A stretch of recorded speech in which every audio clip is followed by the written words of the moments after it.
Over the course of its 25-year run, Arthur had a lot of crossovers and parodies. There was Dexter's Lab, Beavis and Butthead, believe it or not, The Sopranos, which I talked about in the controversial Arthur episodes video, and even South Park. Land here, hurry! Oh, hey, you squished Buster! Oh yeah, and how could I forget, Jerry Springer? Freddy! How did you feel when you discovered that Ethel had run off with your husband, stolen all your money, and burned your house down?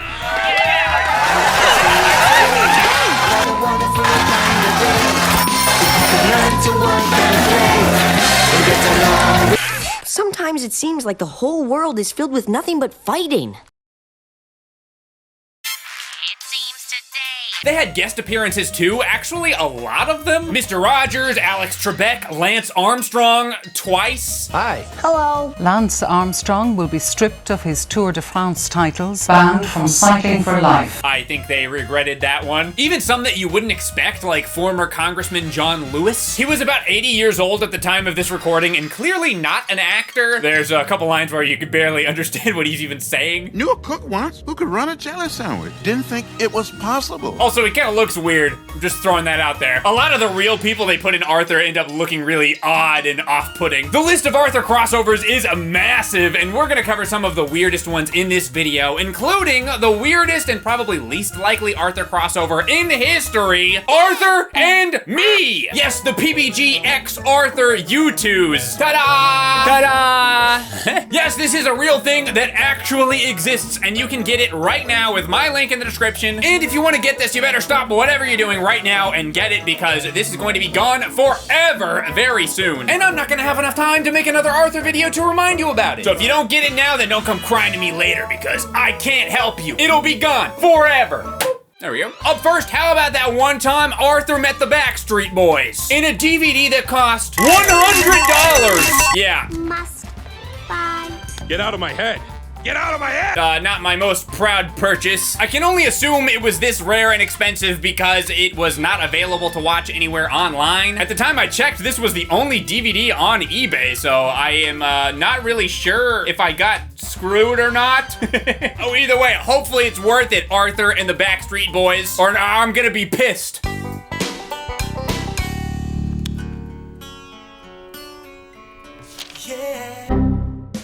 It's pretty immediately clear why this wasn't available online anywhere. I'm sure it had to do something with this very awkward opening scene, specifically the actual real-life Backstreet Boys music that's used. I can only assume there was some kind of licensing issue. That or it was just a creepy scene with Muffy being weird. I wanted that way too. That's also a possibility. Nick, we're not that far apart. Yes, you are, Muffy. You definitely are. Just trust me on that one. I'm a potato. Muffy's got it bad, dude. She's watching the Backstreet Boys and literally crying. So Muffy is a Backstreet Boys simp and Francine is a stuck-up musical purist. If you had a band, you'd sell out in 5 minutes. Would not. Music is sacred. Pretty easy for her to say, considering I've heard her music before. And no offense to you.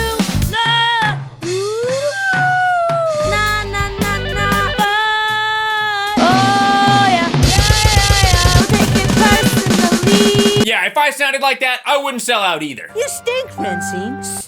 Stinkaroo. So Francine starts her own band with a few kids from school and the, lunch lady. Yeah, I don't think she's gonna be tempted to sell out. I don't think she's gonna be selling anything. Well, you know what they say, honey. No. What do they say? Arthur and Buster then get jealous of the band, so they decide to start their own band, too. This entire Arthur-Buster band storyline really didn't need to be in the movie, as far as I'm concerned. It's not really funny, it doesn't really add anything to the story, and it just feels kind of shoehorned in. It's almost like they just needed an excuse for Arthur to be in the movie, but he was too lame to be in the band, so they just added a stupid side plot, plopped him on the front of the DVD box. Honestly, I don't know why anyone would want to be in Francine's band anyway. Not only does she suck, Well, no offense to that. Brother, this guy stinks! she also has a sucky personality. She's mean, she's bossy, and she's preachy. You have to stop listening to this rot. It's destroying your brain. Honestly, I'd have even more complaints about Francine if it wasn't for the existence of Muffy in the movie. And don't come back until you can apologize to Nick. Yeah, anyone kind of looks better next to her.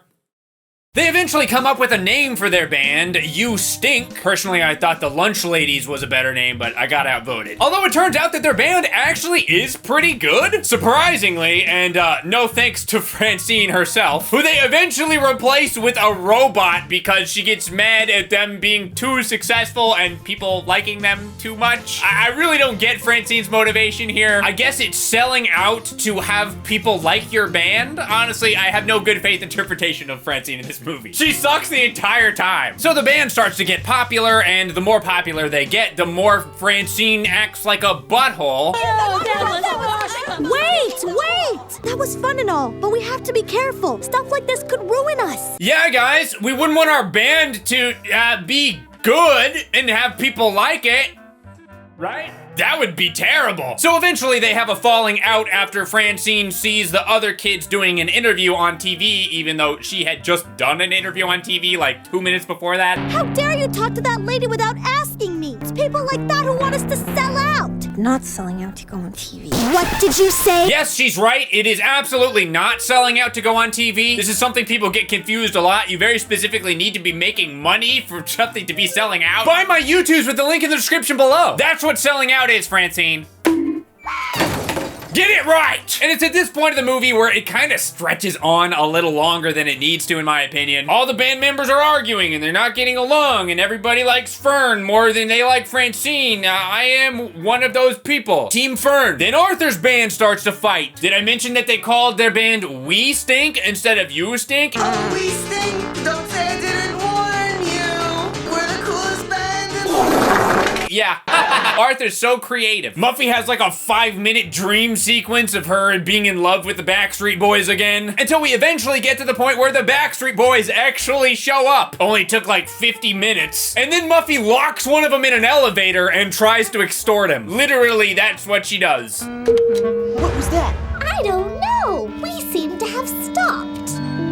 And that somehow works? Since Muffy literally kidnapped one of them, they can't go up on stage in time. Everybody in the audience gets mad, so they let You Stink go out and perform instead. Just imagine being in the audience for this concert and then having to be subjected to some random children and a lunch lady play music for you when you were expecting the Backstreet Boys. You would probably want your money back, which is exactly how I'm feeling because Arthur never even meets the Backstreet Boys in this entire freaking movie. He's right here on the box meeting them. But instead we get a story about two of the most annoying characters in the show meeting the Backstreet Boys. I've been lied to. Well, actually, this is expensive. I'll just edit it to be a hard slam.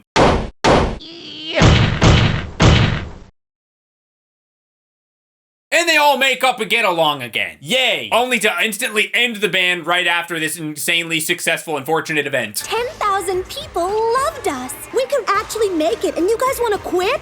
Yeah. These character motivations make no sense. I guess Francine got her way after all. Why should I care about your problems? I'm stuck in an elevator! Up next, I've got Season 18, Episode 5A, Fountain Abbey, which is... You're stepping on my foot, you clod! Turns out I really am a princess! Where's my maid? Ugh! You're doing it all wrong! A Muffy episode. No, it's fine. It's fine. It's okay. I'm good. I'm just gonna get some more to drink. This is a parody of the popular show Downton Abbey from the early 2010s. To me, Princess of Fountain Abbey.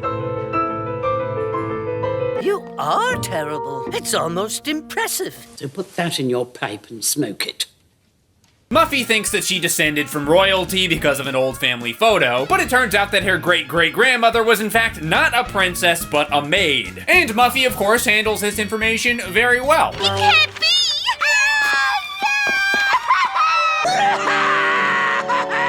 It turns out that it was actually Binky's ancestors that owned the castle Fountain Abbey. The rest of the episode plays out in the style of Downton Abbey as they read through Muffy's great-great-grandmother's diary. She sucks at being a maid, but with her crosswire genius, she works her way up to becoming the estate's business manager and something.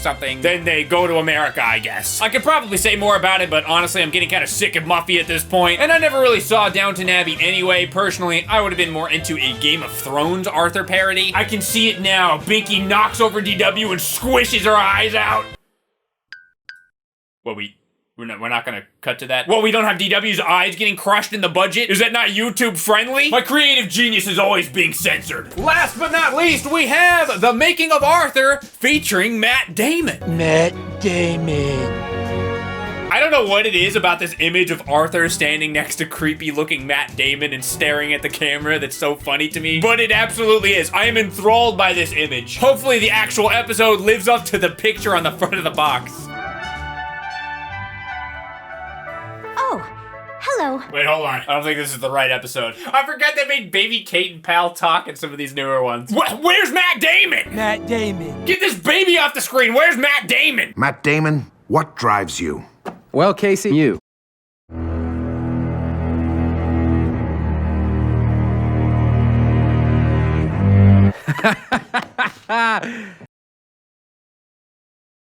I want kids from all over the country to send me 1-minute videos they make. I'll pick a few and air them on TV. Does that sound like fun? It sure does. FBI, open up!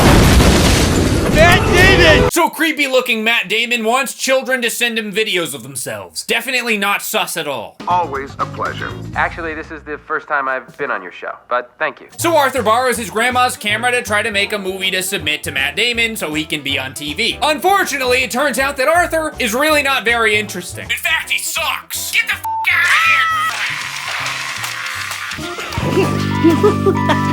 He tries multiple different things for his videos, but none of them end up being interesting. Luckily, Buster teaches him about editing. Editing is where you take all the stuff you and cut it up so it's fun to. Come on, I'll show you. Arthur, I would suggest some explosions, maybe some fart sound effects. You can go onto YouTube and search for some green screen dancing that you can put on. Maybe add some meme music. I don't know, just throw as many things on the screen as possible and maybe people guess you're boring as hell. Arthur goes to submit his video through the mail? What year was this made in? But before he does, he freaks out about it being so bad that Matt Damon will personally hate him and stop him from ever eating again in the future or something. Tell him he can't eat lunch there either. I'm not exactly sure, but yeah, he doesn't submit it. Right away, Mr. Damon. What the hell? So he tries to quickly film another stop animation video and then edit it down. We're delicious. Only to accidentally delete the entire thing. It's like a fever dream I would have the night before I upload a video. Instead, he decides to help Buster edit down all the footage that he recorded. I forgot to mention Buster was just recording Arthur doing things the entire time. But his head's as empty as his glass. Will you cut that out? His video subject was Arthur just doing random things. I have to edit 72 hours of footage down to 1 minute. I'm not sure I've ever related more to an Arthur line in my entire life. So they submit the footage of Arthur doing random things to Matt Damon. He watches it and apparently is impressed for some reason. Oh, yeah.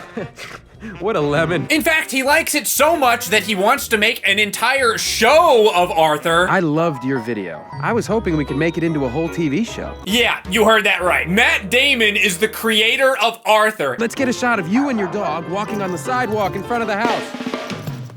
Whoa.